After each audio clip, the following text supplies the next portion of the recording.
You ask Tiger to solve. This deals with linear equations with one unknown. The final result is x equals 6. Let's solve it step by step. Group all x terms on the left side of the equation. Subtract 9x from both sides. Group like terms.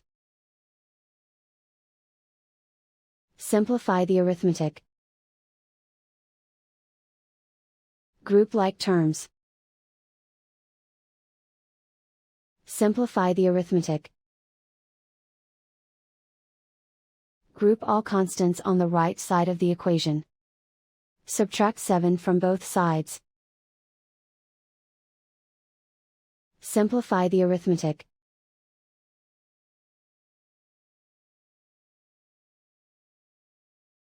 Isolate the x. Divide both sides by -4.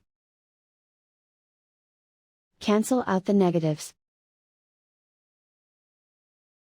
Simplify the fraction. Cancel out the negatives. Find the greatest common factor of the numerator and denominator. Factor out and cancel the greatest common factor. And so the final result is x equals 6.